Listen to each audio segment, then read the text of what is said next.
Amazing facts, ஆச்சரியமான உண்மைகள் ஊழியங்கள் நடத்தும் தானியேல் மற்றும் வெளிப்படுத்தலின் தீர்க்க தரிசனங்கள் தொடர் வேதபாட வரிசை கூட்டங்களுக்கு வந்திருக்கிற உங்கள் எல்லாரையும் இயேசு கிறிஸ்துவின் நாமத்தினாலே அன்போடு வாழ்த்தி வரவேற்கின்றோம். இந்த நாளின் செய்தியை நாம் கேட்பதற்கு முன்பதாக உங்களுக்குரிய இலவச புத்தகத்தை அறிமுகம் செய்ய விரும்புகிறோம். இதுவரைக்கும் சின்ன சின்ன பிரதிகள் உங்களுக்கு அறிமுகம் செய்யப்பட்டன. இன்றைக்கு ஒரு புத்தகத்தை 170 பக்கங்கள் கொண்ட ஒரு புத்தகத்தை உங்களுக்கு அறிமுகம் செய்கிறோம். இதனுடைய பெயர் ஆங்கிலத்தில் ஸ்டெப்ஸ் டு கிரைஸ்ட் என்ற புத்தகம், தமிழிலே இறைவனிடம் போகும் பாதை என்று அழகான தமிழ் வார்த்தைகளில் மொழிபெயர்க்கப்பட்டிருக்கிறது. திருமதி எலன் ஒயிட் எழுதின புத்தகம். நாம் போன பாடத்திலே படித்தோம் அல்லவா? 148 மொழிகளில் எலன் ஒயிட் அவர்களுடைய புத்தகம் மொழிபெயர்க்கப்பட்டிருக்கிறது. அதில் இந்த இறைவனிடம் போகும் பாதை என்ற புத்தகம் 160க்கும் அதிகமான மொழிகளில் மொழிபெயர்க்கப்பட்டிருக்கிறது. இயேசுவிடம் எப்படி செல்ல வேண்டும், இரட்சிப்பை பெறுவது எப்படி என்ற அழகான சத்தியம் எளிமையாக இந்த புத்தகத்தில் 13 அதிகாரங்களில் எழுதப்பட்டிருக்கிறது. ஆகவே இந்த புத்தகத்தை நீங்கள் இலவசமாக பெற்றுக்கொள்ள வேண்டும் என்றால் எங்களுடைய தொலைபேசி எண்ணுக்கு அழைக்கும்படி கேட்டுக்கொள்கிறேன். அல்லது நீங்கள் இதை டவுன்லோட் பண்ண முயற்சித்தால் உங்கள் பிடிஎஃப்பும் கிடைப்பதற்கு உங்களுக்கு ஏற்பாடு செய்யப்படும். தேவன் உங்களை ஆசீர்வதிப்பாராக. இந்த நாளிலே நாம் தேவனுடைய சத்தியத்தை படிப்பதற்கு தெரிந்து கொள்ளப்பட்ட தலைப்பு என்னவென்றால், கிறிஸ்துவிடம் செல்லும் படிகள். ஜெபித்து நாம் ஆரம்பிக்கலாமா? பரிசுத்தமுள்ள பிதாவே, இந்த 24 பாடங்கள் அடங்கிய கூட்டங்களிலே இன்றைக்கு கடைசி செய்தியை கேட்க கூடி வந்திருக்கிற உங்களுடைய பிள்ளைகள் எல்லாரையும் ஆண்டவர் ஆசீர்வதியும். ஆவியானவரே, எங்களுக்கு பலத்தை தாரும், புரிந்து கொள்ள ஞானத்தை தாரும், எங்களை வழி நடத்தும். கர்த்தாவே, சொல்லும் அடியார்கள் கேட்கிறோம். இயேசுவின் நாமத்தில் ஜெபிக்கிறோம் நல்ல பிதாவே, ஆமென். ஆண்டவர் இயேசு கிறிஸ்துவுக்கு 12 சீஷர்கள். அவர்களிலே 3 பேர் மிகவும் நெருக்கமானவர்கள்: பேதுரு, யாக்கோபு, யோவான். இந்த 3 நெருக்கமானவர்களில் பேதுருவின் பெயரைத்தான் அடிக்கடி நாம் சொல்லுவோம். பேதுரு ஆண்டவர் இயேசு கிறிஸ்துவோடு மிகவும் நெருக்கமானவன். அவரிடத்தில் அநேகம் கேள்விகளை அவன் கேட்டிருக்கிறான். ஆண்டவரும் அவன் கேட்ட கேள்விகளுக்கு பதிலாக அநேக ஆச்சரியமான விஷயங்களை அவர் சொல்லிக் கொடுத்திருக்கிறார். அதில் ஆண்டவர் இயேசு கிறிஸ்துவை மிகவும் அதிகமாக நேசித்தபடியினாலே அவன் எதற்கெடுத்தாலும் அவன் முந்திக் கொண்டு செயல்படுவான். ஆண்டவரே, எல்லாரும் உம்மை விட்டு ஓடினாலும் நான் ஓடமாட்டேன் என்று சொல்லுவான். யார் உம்மை மறுதலித்தாலும் நான் மறுதலிக்க மாட்டேன் என்றெல்லாம் தைரியமாக அவன் சொல்லுவான். எல்லாவற்றையும் விட்டுவிட்டு உம்மை பின்பற்றினோமே, எங்களுக்கு என்ன கிடைக்கும் என்று அவன் கேட்டவன். ஆண்டவரே, என் சகோதரனை நான் எத்தனை தரம் மன்னிக்க வேண்டும் என்று கேட்டவன் பேதுரு. பேதுரு இயேசுவிடம் கேட்டதனாலே நமக்கு அநேக சத்தியங்கள் கிடைத்திருக்கின்றன. ஆனால் பேதுரு பல நேரங்களிலே தான் சொன்னதற்கு முரணாக நடந்திருக்கிறார். மத்தேயு 26ஆம் அதிகாரம் 31 கடைசி வரைக்கும் படித்து பார்த்தால், ஆண்டவரே, காவலிலும் சாவியிலும் நான் உம்மை பின்பற்றுவேன் என்று சொன்னவன். யூத அதிகாரிகள் ரோம போர் வீரர்களை அனுப்பி இயேசுவை கைது செய்ய முயற்சித்த பொழுது எல்லா சீஷர்களும் அவரை விட்டு ஓடிவிட்டார்கள். பேதுரு அந்த சமயத்தில் என்ன செய்கிறான்? வேகமாக பட்டயத்தை எடுத்து பிரதான ஆசாரியனுடைய வேலைக்காரன் மல்குஸின் வலது காதை அவன் வெட்டி விட்டான். ஆண்டவருக்காக ஒரு பக்கம் அவ்வளவு வைராக்கியம் காண்பித்தவன் பேதுரு. ஆனால் பாருங்கள், நியாய சங்கத்தில் இயேசு விசாரிக்கப்படும் பொழுது அங்கிருந்த நபர்கள், நீயும் அவர்களில் ஒருவன் அல்லவா? நீயும் கலிலேயன் அல்லவா? நீயும் இயேசுவின் சீஷன் அல்லவா என்று சொன்ன பொழுது 2 முறை மறுதலித்தான். 3வது முறை மறுதலித்தது மட்டுமல்ல, அவன் இயேசுவை தெரியாது என்று சபிக்கவும் சத்தியமும் பண்ணத் தொடங்கினான் என்று வேதாகமத்தில் வாசிக்கிறோம். பிரியமானவர்களே, இப்படிப்பட்ட பேதுரு பின் நாட்களில் ஒரு வல்லமையான ஊழியக்காரனாக அப்போஸ்தல நடபடிகளில் முதல் 12 அதிகாரங்களிலே ஆட்ட நாயகனாக, கதாநாயகனாக அந்த முதல் 12 அதிகாரங்களில் அப்போஸ்தலரில் வாசிக்கிறோம்.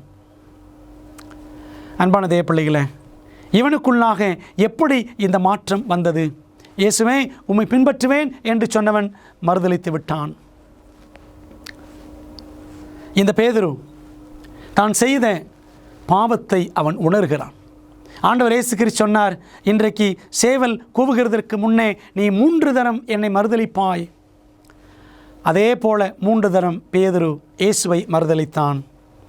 அவன் 3வது முறை மறுதலிக்கவும் சேவல் கூவவும் சரியாய் இருந்தது. இயேசுவானவர் அந்த நியாய சங்கத்திலிருந்து அப்படியே பேதுருவை திரும்பி பார்த்தார். அந்த அன்பின் பார்வையை கண்ட பேதுரு அவன் என்ன செய்தானாம்? வெளியே போய் மனம் கசந்து அழுதான். அழுது மனம் திரும்பினான். ஆண்டவரே, உம்மை மறுதலித்து விட்டேனே, சொன்னது ஒன்று, நான் செய்தது வேறொன்று என்று அவன் கண்ணீர் வடித்து தன்னை தேவனுக்கு ஒப்புக் கொடுத்தான். ஆண்டவர் இயேசு கிறிஸ்து சொன்னபடியே எருசலேமிலே காத்திருந்த சீஷர்களில் உன்னதத்தின் பலனாகிய பிதாவின் வாக்குத்தத்தமாகிய பரிசுத்த ஆவியை பெற்றுக்கொள்ள காத்திருந்த சீஷர்களோடு 10 நாட்கள் பேதுருவும் காத்திருந்தான். தன் பாவங்களை அறிக்கையிட்டான், ஜெபித்தான். தேவனுடைய பரிசுத்த ஆவியின் அபிஷேகத்தை எல்லாரோடு சேர்த்து இந்த பேதுருவும் பெற்றுக்கொண்டான். பெந்தேகோஸ்து நாளிலே அவன் செய்த பிரசங்கத்து நிமித்தம் 3000 பேர் யூதர்கள் ஆண்டவரை ஏற்றுக்கொண்டு ஞானஸ்நானம் அதே நாளிலே பெற்றார்கள். மறுதலித்த பேதுரு ஒரு வல்லமையான பிரசங்கியாக அவன் மாறினான். பிரியமான தேவ பிள்ளைகளே, நீரோ சக்கரவர்த்தி அவன் ரோமாபுரியை ஆண்டு வந்த காலகட்டத்தில் இயேசுவுக்கு பின்பாக சுமார் 30-35 ஆண்டுகள் கழித்து ஆண்டவர் இயேசு கிறிஸ்துவின் உண்மையான சீஷனாக, ஆண்டவர் இயேசுவை போலவே சிலுவையிலே மரிப்பதற்கு, அவரைப் போல் நேராக தொங்குவதற்கு எனக்கு தகுதி இல்லை, என்னை தலைகீழாக சிலுவையில் அடிங்கள் என்று சொல்லி, தலைகீழாக சிலுவையிலே என்னை அறைந்து விடுங்கள் என்று சொல்லி அவன் சாட்சியாக, இரத்த சாட்சியாக பேதுரு ரோமாபுரி சக்கரவர்த்தி நீரோவின் கட்டளைப்படி அவன் கொலை செய்யப்பட்டு மரித்தான்.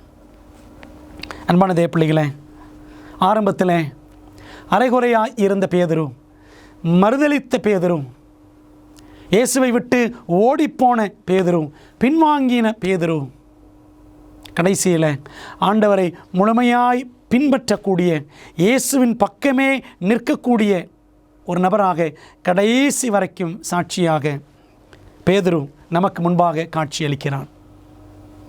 பிரியமான தேவ பிள்ளைகளே, நாம் தேவனுடைய பக்கம்தான் நிற்கிறோமா இல்லையா என்பதை தேவன் எப்படி நிர்ணயிக்கிறார்?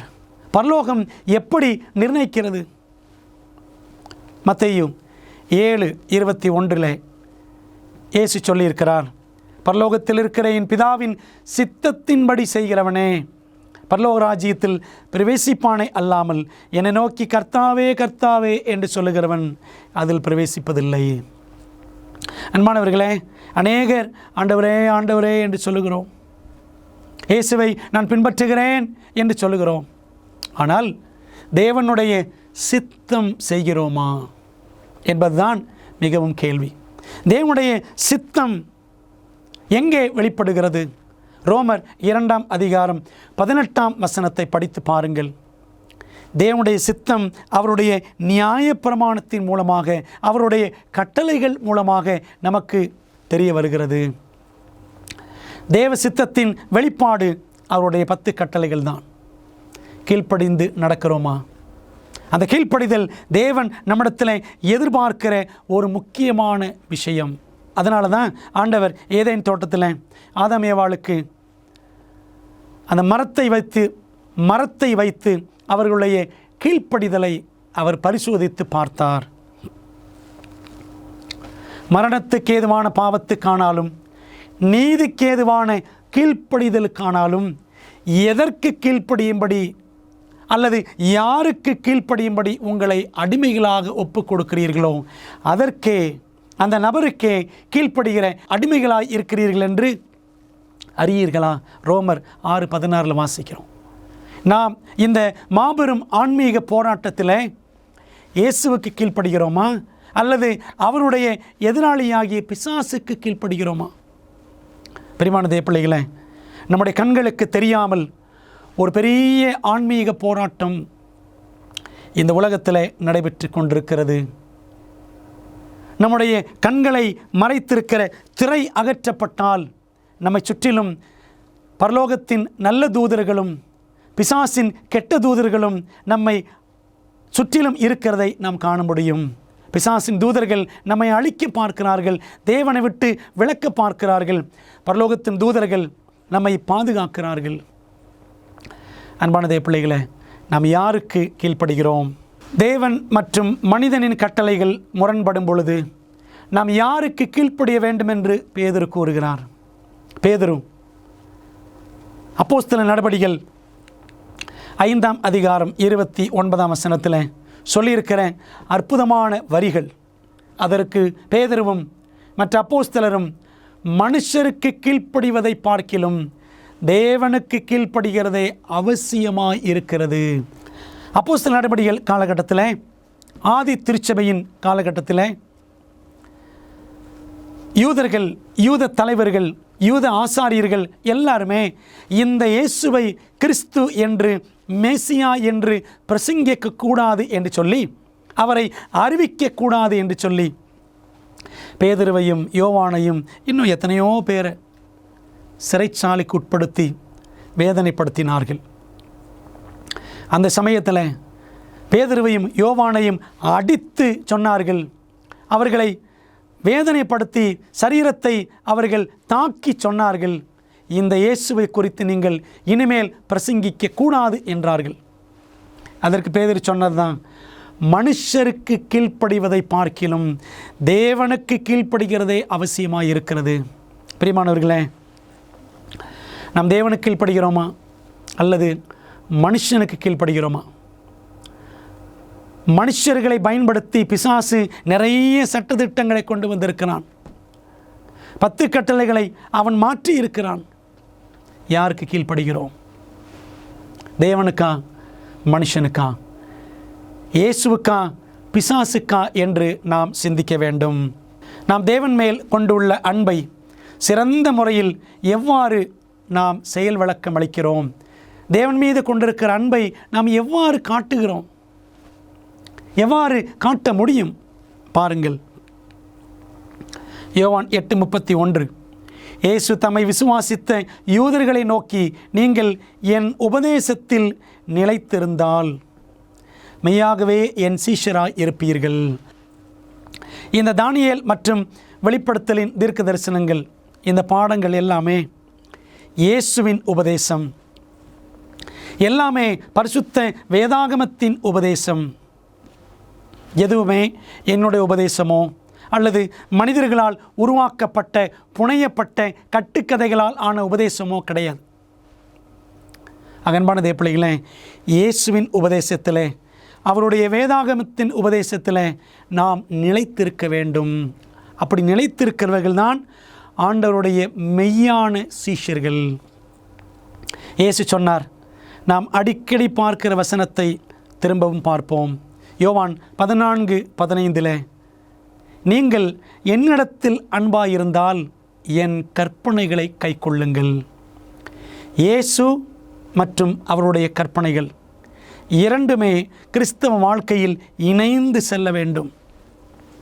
நாம் இயேசு வேண்டும் என்று சொல்லி கற்பனைகளை வேண்டாம் என்று சொல்லிவிடுகிறோம், அல்லது கற்பனைகள் தான் முக்கியம் என்று சொல்லி இயேசுவை காட்டாமல் போய்விடுகிறோம்.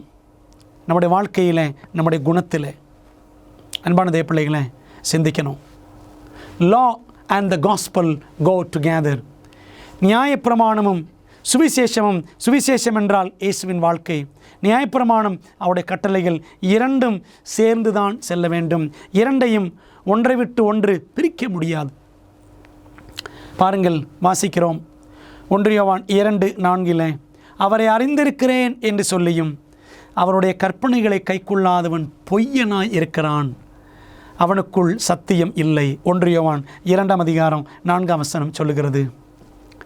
இயேசுவை அறிந்திருக்கிறேன் என்று சொல்லுகிறவர்கள் அவருடைய கற்பனைகளை கடைபிடிக்க வேண்டும். ஏனென்றால் இந்த கற்பனைகளுக்கு எதிராகத்தான் சாத்தான் தனது யுத்தத்தை பரலோகத்திலிருந்தே அவன் நடத்தி கொண்டிருக்கிறான். அப்படியானால் சாத்தான் வேண்டாம் என்று ஒதுக்கி விட்டிருக்கிற கற்பனைகளை, சபைகளெல்லாம் ஆண்டோடைய கட்டளைகளை ஒதுக்கும்படி அவன் செய்திருக்கிறானே, அவன் தந்திரத்தை நாமும் பின்பற்றலாமா? இன்றைக்கு கிறிஸ்தவ சபைகள், ஏராளமான சபைகள் ஆண்டுடைய கட்டளைகள் வேண்டும் என்று சொன்னாலும் ஒரு கட்டளையை அவமதிக்கவில்லையா? 4ஆம் கட்டளையை அற்பமாக எண்ணவில்லையா? எப்படியெனில் ஒருவன் நியாயப்பிரமாணம் முழுவதையும் கை கொண்டிருந்தும் ஒன்றிலே தவறினால் எல்லாவற்றிலும் குற்றவாளியாய் இருப்பான் என்று யாக்கோபு 2:10 நாம் வாசிக்கிறோம். பிரியமான தேவனுடைய பிள்ளைகளே, நாம் கற்பனைகளை கடைபிடிப்பதில் குற்றவாளிகளாய் இருக்கிறோமா தேவனுக்கு முன்பாக, பரலோகத்திற்கு முன்பாக என்பதை நாம் சற்று யோசித்து பார்க்க வேண்டும். மாய்மாலக்காரர்கள் ஏன் தேவபக்தியின் வேஷம் தரித்து நடந்தார்கள் என்று இயேசு கூறுகிறார். மாய்மாலக்காரன் என்றால் யார்? அந்த கூட்டத்தாரை குறித்து நாம் மத்தேயு 6ஆம் அதிகாரத்தில் வாசிக்கிறோம். 6ஆம் அதிகாரம் 2ஆம் வசனத்தை படித்தோம் என்று சொன்னால், நான் எல்லாருக்கும் தானம் பண்ணுகிறேன் அப்படின்னு சொல்லிட்டு எல்லாரும் பார்க்குற மாதிரி தான தர்மங்கள் பண்ணுவது, எல்லாரும் பார்ப்பது போல் ஜெபிப்பது, எல்லாரும் பார்க்க வேண்டும் என்பதற்காக உபவாசம் இருப்பது. பிரியமானவர்களே, ஆகவே மத்தேயு 6ஆம் அதிகாரத்தில் ஆண்டவர் இந்த உதாரணங்கள்லாம் சொல்லி அவர் சொன்னார், மனுஷர் காணும்படியாக, மனிதர்கள் பார்க்கட்டும் என்று செய்யக்கூடிய எந்த ஒரு காரியமும் அது மாய்மாலம். தேவன் பார்க்க வேண்டும். இப்போ பாருங்கள், ஜெபம் பண்ணுறது கூட நீ அறை வீட்டுக்குள்ளே போய் செய் அப்படின்னு ஆண்டவர் சொன்னார். அது பிதா மட்டும் பார்த்தால் போதும்.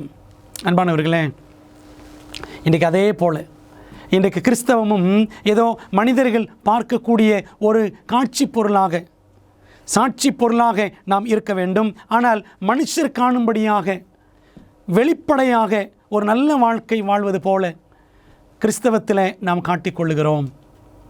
ஆனால் உண்மையிலேயே கிறிஸ்துவை நாம் காட்டுகிறோமா? இன்னைக்கு பெரும்பான்மையான கிறிஸ்தவம் ஏதோ பெயர் கிறிஸ்தவமாகத்தான் வாழ்ந்து கொண்டிருக்கிறது.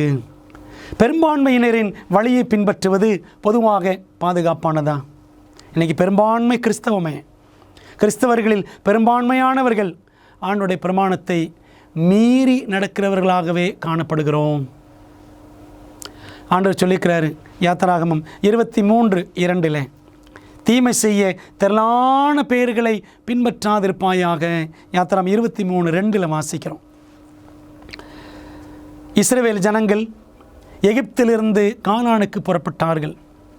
அதில் பாருங்கள், திரளானவர்கள் முறுமுறுத்தார்கள், திரளானவர்கள் இச்சித்தார்கள், திரளானவர்கள் விக்கிரகாராதனை செய்தார்கள், திரளானவர்கள் தேவனுக்கு விரோதமாக செயல்பட்டார்கள், திரளானவர்கள் நாம் கானான் தேசம் போக முடியாது, அதை சுதந்திரிக்க முடியாது என்று சொல்லி அவநம்பிக்கையை விதைத்தார்கள். 2 பேர், யோசுவா, காலேப், அந்த 2 பேர் தான் என்ன செஞ்சாங்க? கானானை நாம் கைப்பற்ற முடியும் என்று சொன்னார்கள்.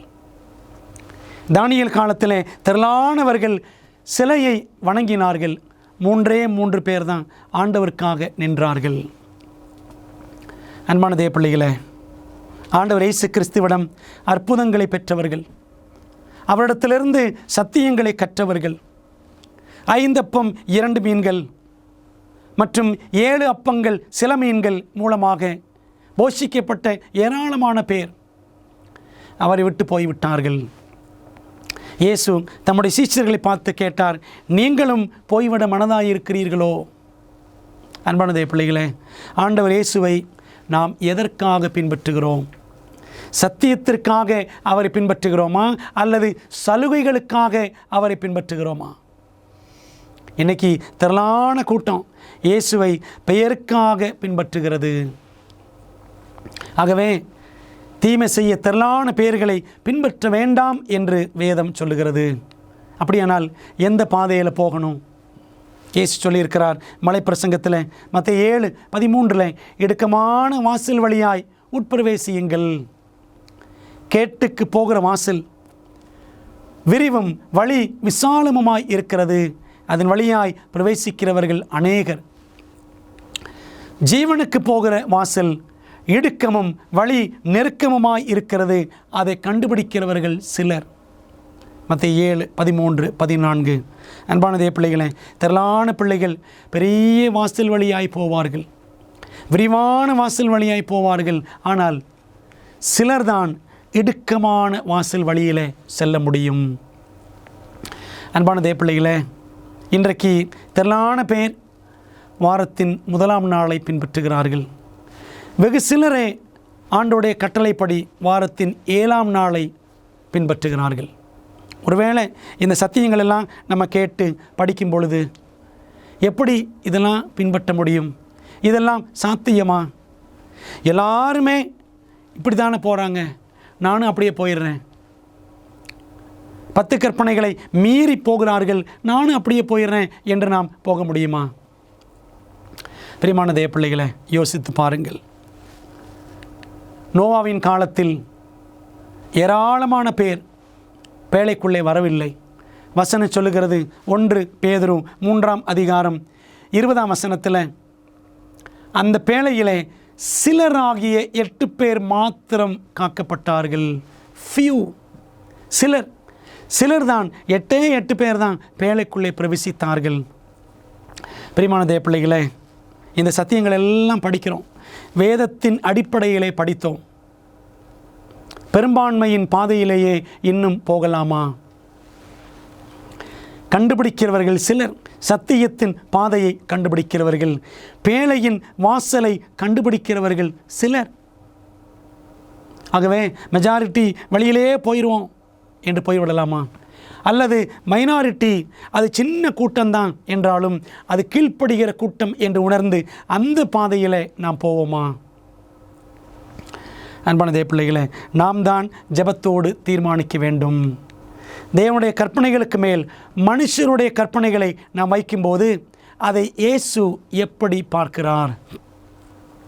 இந்த கிறிஸ்தவ உலகம் முழுக்க மனுஷருடைய கற்பனைகளைத்தான் பின்பற்றி கொண்டு இருக்கிறது.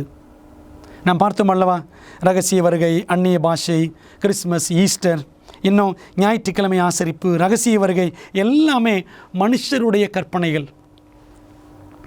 இயேசு சொன்னார், மனுஷருடைய கற்பனைகளை உபதேசங்களாய் போதித்து வீணாய் எனக்கு ஆராதனை செய்கிறார்கள் என்று எழுதியிருக்கிற பிரகாரம் மாயக்காரராகிய உங்களை குறித்து ஏசாயா நன்றாய் தீர்க்க தரிசனம் சொல்லியிருக்கிறான் என்று மார்க்கு 7:7 வாசிக்கிறோம்.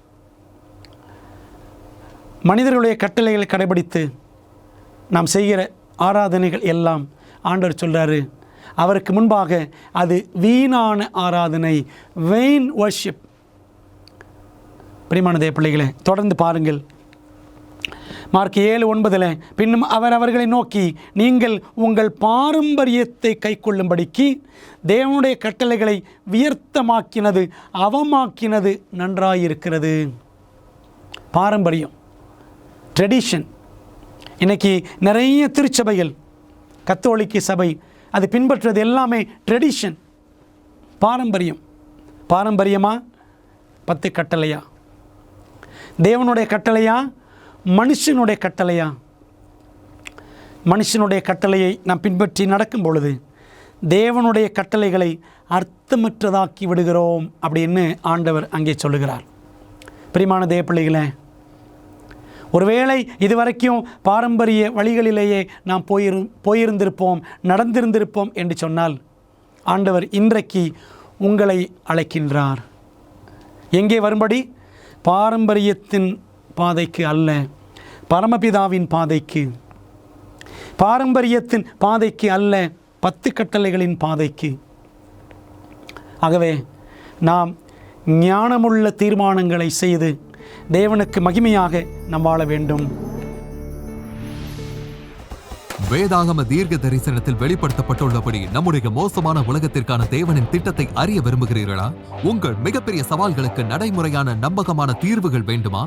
ஊக்கமளிக்கும் மற்றும் அறிவூட்டும் ஆச்சரியமூட்டும் உண்மைகள் வேதாகம பாட வழிகாட்டிகள் 27 அழகான வரைகளை மற்றும் நேரடியான பதில்களை புரிந்து கொள்ள எளிதான வகையில் வேதத்தின் அடிப்படையில் சிறப்பான மேலான பாடங்களை வழங்குகின்றது. ஒவ்வொரு ஆய்வு வழிகாட்டியும் உங்கள் வாழ்க்கையின் மிக முக்கியமான உண்மைக்கான பொருத்தமான வேதாகம பதில்களை நோக்கி உங்களை வழிநடத்தும். நான் எப்படி ஆரோக்கியமான ஐக்கியத்தை பெறுவது? இயேசு எப்போது எப்படி மீண்டும் வருவார்? மேலும் இப்படி பல கேள்விகளுக்கு உங்கள் எதிர்காலத்தை வாய்ப்பாக விட்டுவிடாதீர்கள். ஆச்சரியமூட்டும் உண்மைகள் வேதாகம பாட வழிகாட்டிகளிடமிருந்து உங்கள் வாழ்க்கையை சத்தியத்துடன் மாற்றுங்கள். ஆங்கிலம், இந்தி, தமிழ் மற்றும் தெலுங்கு மொழிகளில் கிடைக்கிறது. காத்திருக்க வேண்டாம். bookstore.aftv.in என்ற இணையதளம் மூலம் உங்கள் முழுமையான ஆய்வு வழிகாட்டிகளை இன்றே ஆர்டர் செய்யுங்கள். அன்பானவர்களே, கடைசி நாட்களில் மெய்யான கிறிஸ்தவம் பிரபலமாக இருக்குமா? கிறிஸ்தவம் பிரபலமான மார்க்கமாக அது முன்னேறுமா என்றால் இல்லை. பாருங்கள், ஆண்டவர் சொல்லியிருக்கிறார்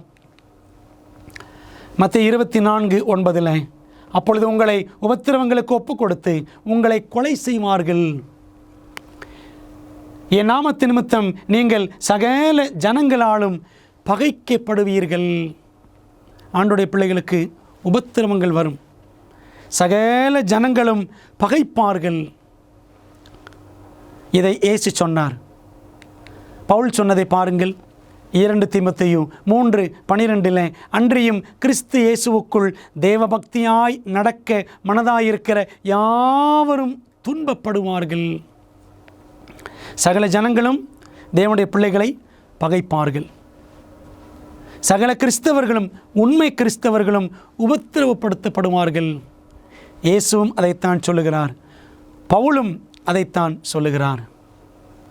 அருமையான தேவ பிள்ளைகளே, ஆகவே கிறிஸ்தவம் கடைசி நாட்களில் ரொம்ப பாப்புலராக இருக்கும் என்று சொல்ல முடியாது.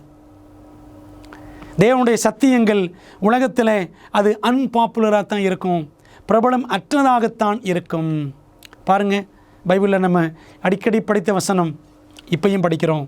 வெளிப்படுத்தல் 12:17 வாசிக்கிறோம். சாத்தான் என்ன செய்வான்? ஆண்டோடைய கற்பனைகளை கடைபிடிக்கிற இயேசு கிறிஸ்துவை குறித்து சாட்சியை உடைய பிள்ளைகள் மீது அவன் என்ன செய்வான்? அவன் யுத்தம் செய்வான். ஆண்டோடைய பிள்ளைகளுக்கு கடைசி நாட்களில் சத்தியத்தின்படி நடக்கிற அந்த சிலருக்கு கண்டிப்பாக உபத்திரவங்கள், போராட்டங்கள் எல்லாம் வரதான் செய்யும். சாத்தானுடைய கோபம் உங்களுக்கு எதிராக வரத்தான் செய்யும். அன்பான தேவ பிள்ளைகளே, வேதம் இன்னும் ஆச்சரியமான காரியத்தை நமக்கு சொல்லுகிறது. வெளிப்படுத்தல் 13:15 வாசிக்கிறோம். மேலும் அம்மிருகத்தின் சொரூபம் பேசத்தக்கதாகவும் மிருகத்தின் சொரூபத்தை வணங்காத யாவரையும் கொலை செய்யத்தக்கதாகவும். முதலாம் மிருகம் கத்தோலிக்கம் என்ன சொல்லுகிறதோ அதை இரண்டாம் மிருகம் அமெரிக்கா கட்டாயப்படுத்தும். இந்த 2 மிருகங்களும் சொல்லுவதை கேட்காத பிள்ளைகள், கீழ்ப்படியாத பிள்ளைகள், அவர்கள் ஆண்டோடைய கட்டளைகளுக்கு கீழ்ப்படுகிற பிள்ளைகளாய் இருப்பார்கள். ஆண்டோடைய கட்டளைகளுக்கு, வேதத்திற்கு கீழ்ப்படுகிற பிள்ளைகள் தான் இந்த 2 மிருகம், வேட்டிக்கனும் மற்றும் அமெரிக்காவும் சொல்லுகிற கட்டளைகளுக்கு அவர்கள் கீழ்ப்படியாமல் இருப்பார்கள். தேவனுடைய கட்டளைகளுக்கு மட்டுமே தேவ பிள்ளைகள் கீழ்ப்படிவார்கள். அப்படி தேவனுடைய கட்டளைகளை யார் முக்கியப்படுத்துகிறார்களோ அவர்களுக்கு எதிராக உபத்திரவம் கட்டவிழ்த்து விடப்படும். அவர்களை கொலை செய்ய வேண்டும் என்று வெளிப்படுத்தல் 13ஆம் அதிகாரத்தின் 2 மிருகங்களும் கிரியை செய்யும். பிரியமானவர்களே, அந்த சமயத்தில் யோசித்து பாருங்கள், மெஜாரிட்டி என்ன செய்யும், மைனாரிட்டி என்ன செய்யும்? மெஜாரிட்டி தானியேல் காலத்தில் அந்த சிலையை விழுந்து வணங்கினது போல எல்லாரும் விழுந்துருவாங்க. மைனாரிட்டி என்ன செய்யும்? தானியேலின் அந்த 3 நண்பர்களைப் போல் அவர்கள் வளையாமல் நிற்பார்கள். பிரியமான தேவ பிள்ளைகளே, இந்த கடைசி நாட்களில் ஆண்டோடைய வருகைக்கு முன்பாக நாம் செய்ய வேண்டிய ஞானமான தீர்மானங்களை செய்வதற்கு, ஜெபத்தோடு செய்வதற்கு பரிசுத்த ஆவியானவர் நமக்கு உதவி செய்யும்படி நாம் மன்றாட வேண்டும். தேவனையும் பெருங்கூட்டத்தையும் சேவிப்பது சாத்தியமா? எனக்கு ஆண்டவரும் வேணும் அப்படின்னு சொல்லிட்டு மெஜாரிட்டி வழியில் தான் நான் போவேன் என்று சொன்னால் அது தேவனுக்கு பிரியமாக இருக்குமா? இயேசு சொன்னார், மத்தேயு 6:24 2 எஜமான்களுக்கு ஊழியம் செய்ய ஒருவனாலும் கூடாது. ஒருவனை பகைத்து மற்றவனை சிநேகிப்பான், அல்லது ஒருவனை பற்றி கொண்டு மற்றவனை அசட்டை பண்ணுவான். தேவனுக்கும் உலகப் பொருளுக்கும் ஊழியம் செய்ய உங்களால் கூடாது. எனக்கு ஆண்டவனும் வேணும், உலகமும் வேணும் என்றால் அது கூடாது என்று தேவன் சொல்லுகிறார். தேவனுடைய கட்டளை, அதே சமயத்தில் மனுஷ பாரம்பரியமோ நான் பின்பற்றுவேன், கட்டளையும் பின்பற்றுவேன், பாரம்பரியத்தையும் பின்பற்றுவேன் என்றால் அது கூடுமா? ஆண்டவர் சொல்லியிருக்கிறார் மத்தேயு 12:30, என்னோடே இராதவன் எனக்கு விரோதியாய் இருக்கிறான், என்னோடே சேர்க்காதவன் சிதறடிக்கிறான். நாம் இயேசுவோடு இருக்கிறோமா? இயேசுவோடு இருந்தால் நாம் இயேசுவின் சிநேகிதர்கள். இயேசுவோடு இருப்பது என்றால் என்ன? அவருடைய வசனம், அவருடைய கட்டளைகள் என்ன சொல்லுகிறதோ அதன்படி நடப்பது தான் இயேசுவோடு இருப்பது. அவருக்கு விரோதியாக இருப்பது என்றால் என்ன? அவருடைய வசனம் சொல்லுவதை அறிந்திருந்தும் பின்பற்றாமல் நடக்கிறவர்கள். ஆண்டவருடைய கட்டளைகளை அறிந்திருந்தும் தங்கள் சுய வழிகளிலே, பாரம்பரிய வழிகளிலே போவதுதான் தேவனுக்கு விரோதமாக செயல்படுவது. பிரியமானவர்களே, நாம் சபையை நம்பியிருக்கிறோமா? மனிதர்களை நம்பியிருக்கிறோமா? போதகர்களை நம்பியிருக்கிறோமா? நம்முடைய குடும்பத்தை நம்பியிருக்கிறோமா?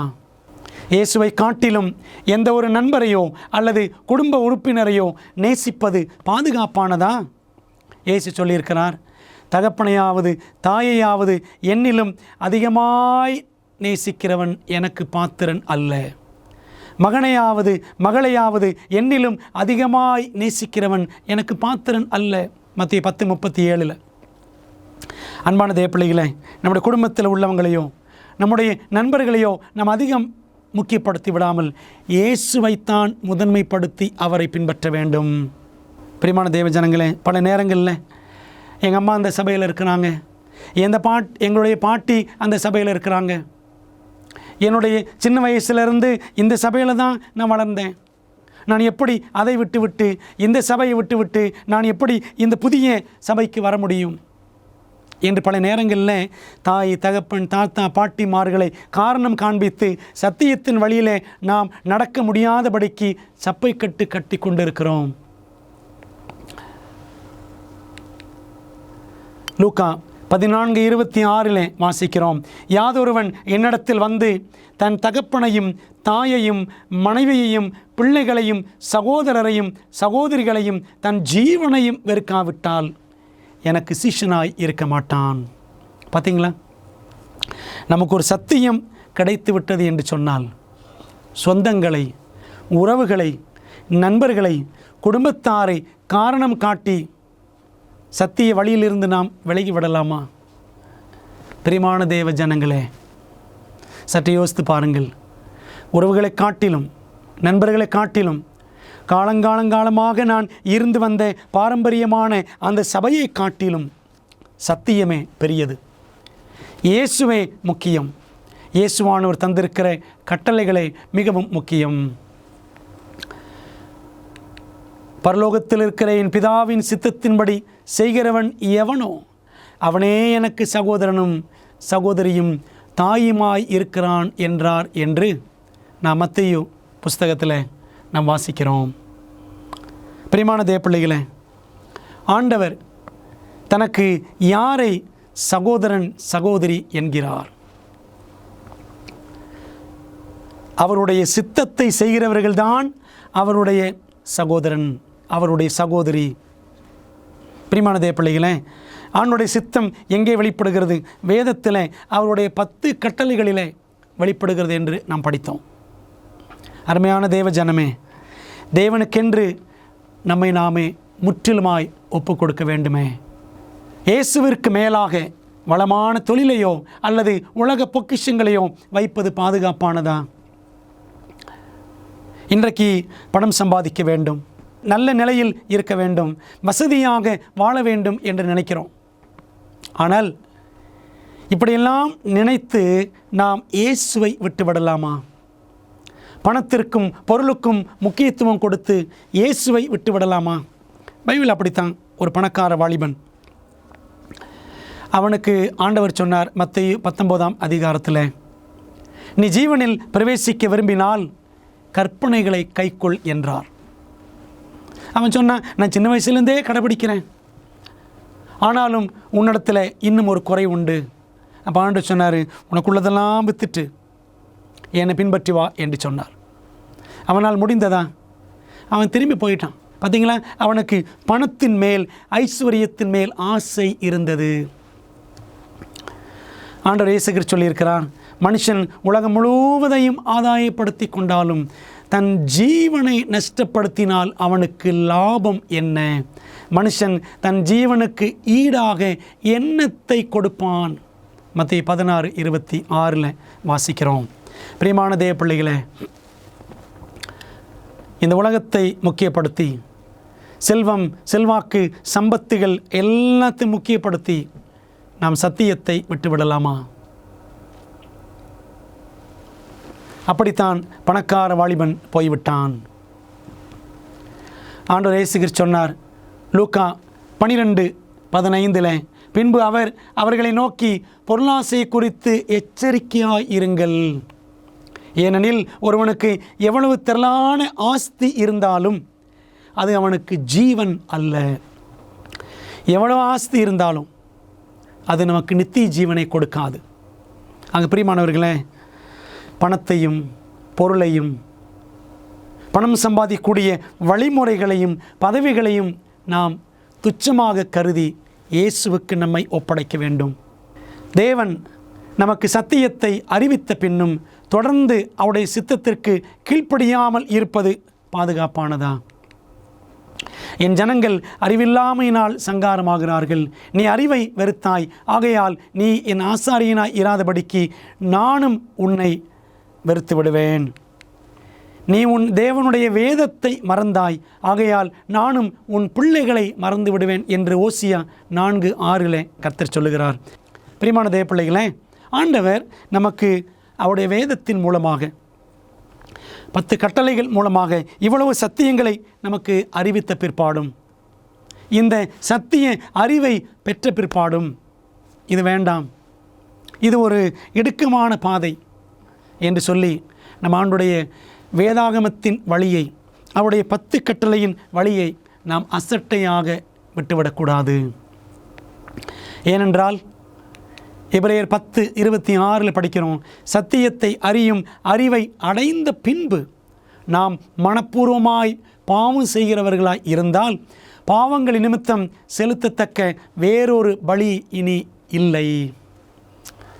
பிரியமானவர்களே, ஆண்டவர் இயேசு கிறிஸ்து நமக்கு இவ்வளவு அழகாக சத்தியங்களை வேதாகமத்தில் விளக்கி சொல்லியிருக்கும் பொழுது காரியங்கள் இப்படி இருக்கிறதா என்று சொல்லி பெரோயா பட்டணத்தாரை போல நாம் தினந்தோறும் வேத வாக்கியங்களை ஆராய்ந்து பார்த்து, உங்களுக்கு கிடைத்திருக்கிற அந்த இலவச பிரதிகளை ஆராய்ந்து பார்த்து சத்தியத்தின் பக்கம் நிற்க வேண்டாமா?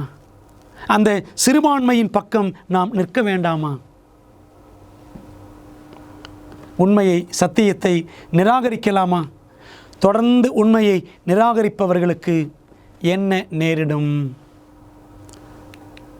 2 தெசலோனிக்கேயர் 2ஆம் அதிகாரத்தில் பவுல் கொடுக்கிற பயங்கரமான எச்சரிக்கை, கெட்டுப்போகிறவர்களுக்குள்ளே அநீதியினால் உண்டாகும் சகலவித வஞ்சகத்தோடும் இருக்கும். சாத்தான் பயங்கரமான வஞ்சகங்களை கடைசி நாட்களில் தன்னுடைய அந்தி கிறிஸ்து அமைப்பின் மூலம் அவன் கொண்டு வருவான். அதான் பவுல் சொல்கிறார், ரட்சிக்கப்படத்தக்கதாய் சத்தியத்தின் மேலுள்ள அன்பை அவர்கள் அங்கீகரியாமற் போனபடியால் அப்படி நடக்கும். ஆண்டவர் கொடுத்திருக்கிற இந்த ரட்சிப்புக்கேதுவான சத்தியத்தை நாம் நேசித்து பின்பற்றவில்லை என்று சொன்னால் என்ன நடக்கும்? அந்த வஞ்சகத்தில் நாமும் அடிபட்டு போவோம்.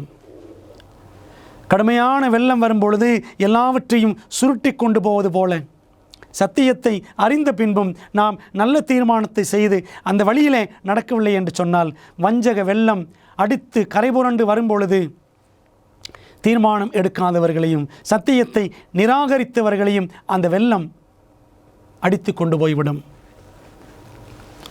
தொடர்ந்து பவுல் சொல்றார் பாருங்க, ஆகையால் சத்தியத்தை விசுவாசியாமல் அநீதியில் பிரியப்படுகிற யாவரும் ஆக்கினைக்குள்ளாக்கப்படும்படிக்கு அவர்கள் பொய்யை விசுவாசிக்கத்தக்கதாக கொடிய வஞ்சகத்தை தேவன் அவர்களுக்கு அனுப்புவார். 2 தெசலோனிக்கேயர் 2 அதிகாரம் 10-12 வசனங்கள்.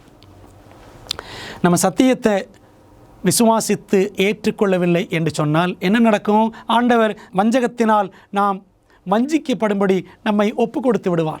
வஞ்சகத்திற்கு அவர் நம்மை போ என்று விட்டு விடுவார். தொடர்ந்து இயேசு சொன்னதை பாருங்கள். யோவான் 3:19 ஒளியானது உலகத்திலே வந்திருந்தும் இந்த சத்திய ஒளி நமக்கு கிடைத்த பிறகும் மனுஷருடைய கிரியைகள் பொல்லாதவைகளாய் இருக்கிறபடினால் அவர்கள் ஒளியை பார்க்கிலும் இருளை விரும்புகிறதே அந்த ஆக்கினை தீர்ப்புக்கு காரணமாய் இருக்கிறது. பிரியமானவர்களே, பொதுவாகவே நம்முடைய மனது ஒளியை அல்ல இருளையே அதிகமாக விரும்பும். தேவனை பிரியப்படுத்தி நடப்பதை அல்ல, நம்மை நாமே பிரியப்படுத்துவதற்கே நம்முடைய மனது விரும்பும். அப்போ என்னாகும்? ஆக்கினை தீர்ப்பு தான் உண்டாகும். நியாய தீர்ப்பு நமக்கு எதிராகத்தான் பரலோகம் தீர்மானிக்கும். சத்திய ஒளியிலே நடக்கவில்லை என்றால் நமக்கு எதிரான முடிவைத்தான் பரலோகம் தீர்மானிக்கும். அன்பான தேவ ஜனங்களே, கடைசி காலத்தில் தேவனுடைய ஜனத்தை துன்பப்படுத்துகிறவர்கள் சரியானதை செய்கிறோம் என்பதை நம்புகிறார்களா? தேவனுடைய பிள்ளைகளுக்கு எதிராக துன்புறுத்தல் உண்டாகும். அவர்கள் உங்களை ஜெபாலயங்களுக்கு புறம்பாக்குவார்கள். மேலும் உங்களை கொலை செய்கிறவன் தான் தேவனுக்கு தொண்டு செய்கிறவன் என்று நினைக்கும் காலம் வரும். யோவான் 16:2. சத்தியத்தின்படி நாம் ஒருவேளை உறுதியாய் நடப்போம் என்றால் நம்ம குடும்பத்தில் உள்ளவங்களே நமக்கு எதிராக மாறலாம்.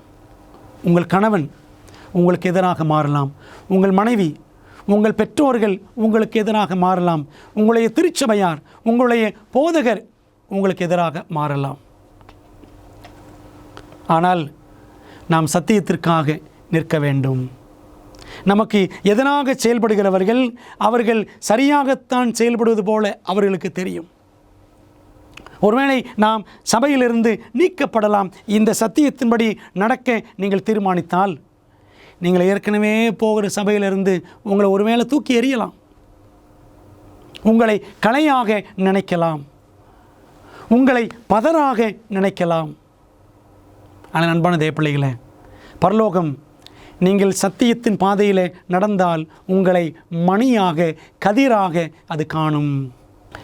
சத்தியத்தை கற்றிருந்தும் அதை பின்பற்றாதவர்களை குறித்து பேதுரு எவ்வாறு விவரிக்கிறார் பாருங்கள். 2 பேதுரு 2:21 வாசிக்கிறோம்.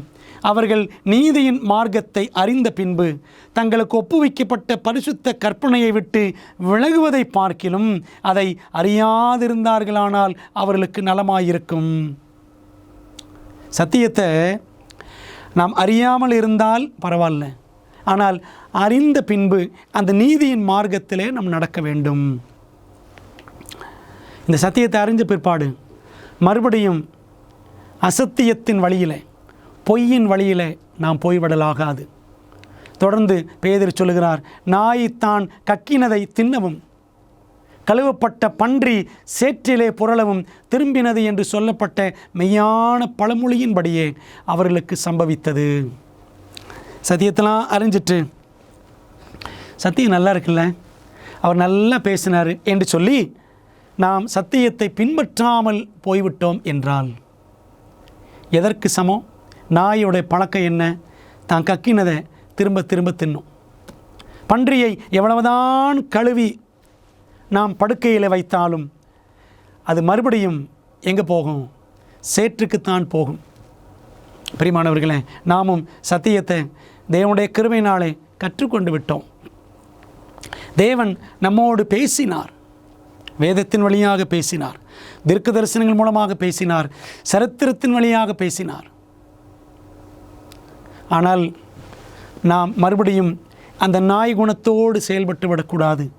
பன்றியின் குணத்தோடு பழைய பாதைக்கே நாம் போய்விடக்கூடாது. இயேசுவை உண்மையாய் பின்பற்ற வேண்டும். இயேசுவை பின்தொடர்வதில் போராட்டமும் சுயமறுப்பும் அடங்கியுள்ளதா?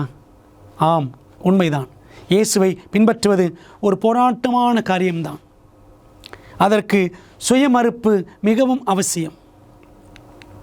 இயேசு சொன்னார் லூக்கா 9:23, பின்பு அவர் எல்லாரையும் நோக்கி, ஒருவன் என் பின்னே வர விரும்பினால் அவன் தன்னைத்தான் வெறுத்து, அதான் சுயமறுப்பு, செல்ஃப் டினாயல், தன்னைத்தான் வெறுத்து தன் சிலுவையை அனுதினமும் எடுத்துக்கொண்டு என்னை பின்பற்ற கடவன். அன்பானவர்களே, லூக்கா 9:23 இயேசு இதை சொல்லுகிறார். தன்னைத்தான் வெறுத்து, இனி நான் அல்ல கிறிஸ்துவே. பவுல் அப்படித்தானே சொன்னார் கலாத்தியர் 2:20. அன்பான தேவ பிள்ளைகளே, இனி நான் அல்ல கிறிஸ்துவே, அவருடைய வேதமே என்று நாம் தீர்மானிக்க வேண்டும். அப்படி தீர்மானிக்கும் பொழுது நமக்கு சிலுவை வரும். இன்றைக்கி சிலுவைன்ன உடனே ஏதோ கழுத்தில் மாட்டிக்கணும் அப்படின்னு நினைக்கிறோம். தன் சிலுவையை அனுதினமும் எடுத்துக்கொண்டு என்றால் சத்தியத்தின் நிமித்தம் பாடுகள் வரும். சிலுவை என்றால் பாடுகள். இயேசுவுக்கு சிலுவை வந்ததல்லவா? பாடுகள். அன்பான தேவ பிள்ளைகளே, நமக்கும் பாடுகள் வரும். இந்த சத்தியத்தை, இந்த 24 பாடங்களில் நாம் படிக்கிற சத்தியங்களை பின்பற்ற தீர்மானித்தோம் என்றால் பாடுகள் வரும். எந்த திசையிலிருந்து பாடுகள் வரும்னே தெரியாது. அருமையான தேவ பிள்ளைகளே, ஆனாலும் சத்தியத்தின் நிமித்தம் தன்னைத்தான் வெறுத்து சிலுவையை எடுத்துக்கொண்டு பாடுகள் எனக்கு என்ன வந்தாலும் தன் சிலுவை, இந்த சத்தியத்தை ஏற்றுக்கொள்கிறவன் என்ற ஒவ்வொரு நபருக்கும், ஒவ்வொரு ஆணுக்கும் பெண்ணுக்கும் பாடுகள் உண்டு, போராட்டம் உண்டு. ஆனால் சுயமறுப்போடு நாம் இயேசுவை பொறுமையோடு கூட பின்பற்ற வேண்டும். ஆகையால் தேவனுக்கு கீழ்ப்படிந்திருங்கள், பிசாசுக்கு எதிர்த்து நில்லுங்கள், அப்பொழுது அவன் உங்களை விட்டு ஓடிப்போவான். யாக்கோபு 4:7 வாசிக்கிறோம். தேவனுக்கு உண்மையாய் கீழ்ப்படிவோம் என்றால் நாம் பிசாசை ஜெயிக்கலாம், போராட்டத்தில் வெற்றி பெறலாம். இயேசுவை பின்தொடர வேண்டும் என்ற தீர்மானத்தை காலம் கடத்துவதோ அல்லது தள்ளி வைப்பதோ பாதுகாப்பானதா? இல்லவே இல்லை. நாம் தாமதம் பண்ணினோம் என்றால் நமக்கு பெரும் அபாயம். இன்று அவருடைய சத்தத்தை கேட்பீர்களாகில் உங்கள் இருதயங்களை கடினப்படுத்தாதிருங்கள் என்று வெகு காலத்திற்கு பின் தாவீதின் சங்கீதத்திலே சொல்லியிருக்கிறபடி இன்று என்று சொல்வதனாலே பின்னும் ஒரு நாளை குறித்திருக்கிறார். எபிரேயர் 4:7 வாசிக்கிறோம். ஆண்டோடைய சத்தத்தை இன்னைக்கே கேட்டீங்கன்னா இன்றைக்கே நீங்கள் உடனே ஒப்பு கொடுங்கள். எபிரேயர் நிருபம் 2ஆம் அதிகாரம் 4ஆம் வசனம். தேவன் தாமே சாட்சி கொடுத்ததுமாயிருக்கிற இவ்வளோ பெரிதான ரட்சிப்பை குறித்து நாம் கவலையற்றிருப்போமானால் தண்டனைக்கு எப்படி தப்பித்து கொள்ளுவோம்? அன்பான தேவ பிள்ளைகளே, ஸோ கிரேட் சால்வேஷன், இந்த ரட்சிப்பு இருக்கிறதே அது மிகவும் பெரிதான ரட்சிப்பு. நாம் அதை குறித்து கவலையற்று இருந்துவிடக்கூடாது. எல்லாம் கேட்டோம், அப்படியே இருப்போம், எனக்கு என்ன என்று இருப்போம் என்று நாம் இருந்துவிடக்கூடாது. பைபிளில் பவுல் சொல்லார் பாருங்க, அணுகிற காலத்தில் நான் உனக்கு செவி கொடுத்து இரட்சணிய நாளிலே உனக்கு உதவி செய்தேன் என்று சொல்லியிருக்கிறாரே. ஆண்டவர் நமக்கு உதவி செய்திருக்கிறார். இந்த சத்தியங்களெல்லாம் நம்ம படித்தோன்னா இது நமக்கு பரலோகம் கொடுத்த ஒத்தாசை. இதோ இப்பொழுதே அணுகிற காலம், இப்பொழுதே இரட்சணிய நாள். 2 கொரிந்தியர் 6ஆம் அதிகாரம் 2ஆம் வசனம். ஆண்டவர் இப்பொழுதே நமக்கு அணுகிற காலத்தை கொடுத்திருக்கிறார். அப்புறம் பார்க்கலாம், பிறகு பார்க்கலாம் என்று நாம் தள்ளி போடக்கூடாது. சத்தியம் நமக்கு தேவன் கொடுக்கும் பொழுது அதை உடனே ஏற்றுக்கொண்டு செயல்படுவதுதான் ஞானமுள்ள கிறிஸ்தவனுக்கு அடையாளம். சத்தியத்தை ஏற்றுக்கொண்டு பின்பற்றுவதால் வரக்கூடிய நன்மைகள் என்னென்ன? பிரியமானவர்களே, வேதம் பேசுகிறது பாருங்கள். சங்கீதம் 119 165 நம்முடைய வேதத்தை நேசிக்கிறவர்களுக்கு மிகுந்த சமாதானம் உண்டு, அவர்களுக்கு இடரல் இல்லை. வேதம் என்றால் 10 கட்டளைகள். இயேசுவை நேசிக்கிற பிள்ளைங்க அவருடைய கற்பனைகளை கடைபிடிப்பார்கள். அப்படிப்பட்ட பிள்ளைகளுக்கு கிரேட் பீஸ், மிகுந்த சமாதானம் உண்டாம். அந்த பெரிய சமாதானத்தை தேவனுடைய கற்பனைகளுக்கு கடைபிடிக்கிற எல்லா பிள்ளைகளும் அனுபவிப்பார்கள். அந்த சமாதானத்தை நானும் அனுபவிக்கிறேன், நீங்களும் அனுபவிக்க ஆயத்தமாய் இருக்கிறீர்களா? சத்தியத்தையும் அறிவீர்கள், சத்தியம் உங்களை விடுதலையாக்கும். யோவான் 8:32 இயேசு சொன்னார். அன்பான தேவ பிள்ளைகளே, இயேசுவானவர் நம்ம கற்றுக் கொடுக்கிற வேதாகம சத்தியங்கள் எல்லாமே நம்மை விடுதலையாக்கக்கூடிய சத்தியங்கள். சாத்தான் நம்மை கட்டி வைக்கிறவன், பாரம்பரியம் நம்மை கட்டி வைக்கும். இன்றைக்கு அநேக சபைகள் மூலமாக அநேக போதகர்கள் விசுவாசிகளை சத்தியத்தை அறியவிடாதபடி கட்டி வைத்திருக்கிறார்கள். சாத்தான் அநேகரை சத்தியத்தை காணவிடாதபடி கண்களை குருடாக்கி வைத்திருக்கிறான். பிரியமானவர்களே, விடுதலை தரக்கூடிய சத்தியத்தை நாம் முற்றிலுமாக பின்பற்ற தீர்மானிப்போமா? 1 பேதுரு 1:22 வாசிக்கிறோம். ஆகையால் நீங்கள் மாயமற்ற சகோதர சிநேகமுள்ளவர்களாகும்படி ஆவியினாலே சத்தியத்திற்கு கீழ்ப்படிந்து உங்கள் ஆத்துமாக்களை சுத்தமாக்கி கொண்டவர்களாய் இருக்கிறபடியால் சுத்த இருதயத்தோடு ஒருவரில் ஒருவர் ஊக்கமாய் அன்பு கூறுங்கள். பரிசுத்த ஆவியினால தான் நாம் சத்தியத்துக்கு கீழ்ப்படிய முடியும். ஒருவேளை இந்த சத்தியங்கள் மிகவும் கடினமாக இருக்கிறதே, கடுமையாக இருக்கிறதே என்று நினைக்கிறீர்களா? இயேசுவுக்கு ஒப்பு கொடுத்து ஆவியின் பலனை கேளுங்கள். கர்த்தர் நிச்சயமாக கீழ்ப்படிய உதவி செய்து நம்முடைய ஆத்துமாக்களை அவர் பரிசுத்தப்படுத்துவார். பேதுரு அவனிடத்தில் ஆண்டவர் கடைசியாக 3 கேள்விகள் கேட்டார். என்ன கேள்விகள் கேட்டார் தெரியுமா? யோவான் 21 அதிகாரத்தை நீங்கள் படித்து பாருங்கள். 2 தரம் கேட்ட அதே கேள்வியை திரும்பவும் கேட்டார். 3ஆம் தரம் அவர் பேதுருவை நோக்கி, யோனாவின் குமாரனாகிய சீமோனே, நீ என்னை நேசிக்கிறாயா என்று அவர் 3ஆம் தரம் அவனை கேட்டார். பிரியமான தேவ பிள்ளைகளே, இன்றைக்கு அதே கேள்வியை இயேசு நம்மிடமும் கேட்கிறார். நீ என்னை நேசிக்கிறாயா? பாவம் நிறைந்த இவ்வுலகில் உண்மை எப்பொழுதும், சத்தியம் எப்பொழுதும் பிரபலமாக இருக்காது. மேலும் பெரும்பாலான மக்களும் எப்பொழுதும் சுலபமான வழியே அவர்கள் தேர்ந்தெடுப்பார்கள். ஆனால் இயேசு உங்கள் அனைத்து பாவங்களுக்கான விலையை செலுத்துவதற்காக தம்முடைய ஜீவனை கொடுத்து அவருடைய ஆச்சரியமான அன்பை வெளிப்படுத்தி இருக்கிறார். தேவன் உங்களுடைய வாழ்க்கைக்கான பெரிய திட்டத்தை வைத்திருக்கிறார். இதற்காகவே அவர் தம்முடைய சத்தியத்தையும் உங்களுக்கு வெளிப்படுத்தி இருக்கிறார். இப்பொழுதும் அந்த அன்பிற்கு பதிலாக உங்கள் முழு இருதயத்தையும் அவருக்கு கொடுத்து அவரை உங்கள் தேவனாக ஏற்றுக்கொண்டு அவர் வழிநடத்தும் இடத்திற்கு செல்வதற்கு நீங்கள் ஆயத்தமாயிருக்கிறீர்களா? ஆண்டவரே, இந்த சத்தியத்தின்படி நான் நடக்க தீர்மானிக்கிறேன், என்ன நேரிட்டாலும் ஸ்தோத்திரம், நீர் பார்த்து கொள்ளும் என்று உங்களை ஒப்பு கொடுப்பீர்களா? ஜெபம் பண்ணுவோம். நல்ல பிதாவே, அமேசிங் ஃபேக்ட்ஸ், ஆச்சரியமான உண்மைகள் மூலமாக இந்த ஊழியத்தின் சார்பாக ஆண்டவர் எங்களுக்கு மகத்தான சத்தியங்களை கற்றுக் கொடுத்தீர். ஆண்டவரே, இது உமது கிருபை என்று உணர்கிறோம். இந்த சத்தியத்தின் வெளிச்சத்தில் நடக்க எங்களுக்கு பலன் இல்லை, நீர் பலத்தை தாரும். உமது ஆவியினால் உதவி செய்யும். சத்திய ஆவியானவர் இம்மட்டும் எங்களை சத்தியத்தில் நடத்தினது போல அடுத்து இந்த சத்தியத்தில் நடக்கவும் ஆவியானவர் பலன் கொடுப்பார் என்று நம்பி எங்களை ஒப்பு கொடுக்கிறோம்.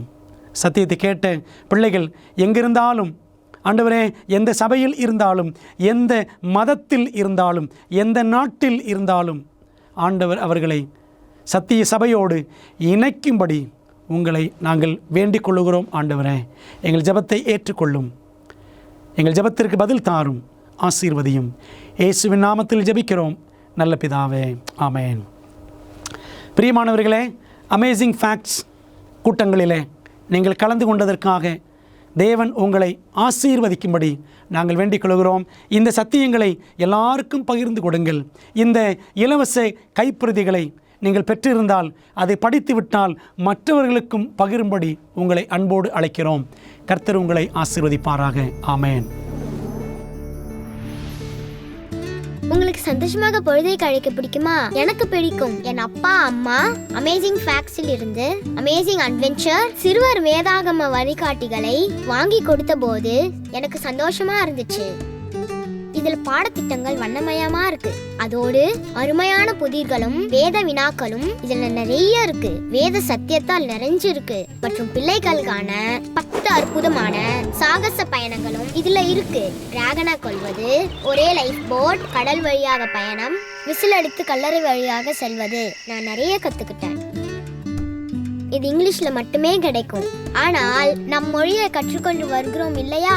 உங்கள் பிள்ளைகள் பைபிளில் இருந்து அரிய கருத்துக்களை அறிந்து கொள்ள எங்களை அல்லது SMS மூலம் உங்கள் செட்டை இன்றே ஆர்டர் செய்யுங்கள்.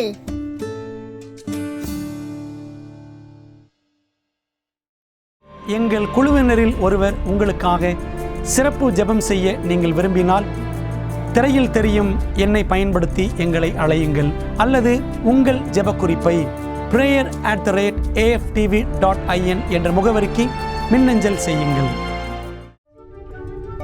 50 வருடங்களுக்கும் மேலாக அமேசிங் ஃபேக்ட் ஊழியங்கள் நற்செய்தியை உலகம் முழுவதும் பகிர்ந்து கொண்டிருக்கிறது. இயேசுவின் சித்தத்தின்படி அனைத்து மக்களுக்கும் நித்திய சுவிசேஷத்தை அறிவித்துக் கொண்டிருக்கிறது. உங்கள் ஜெபத்திற்கும் ஆதரவிற்கும் நன்றி.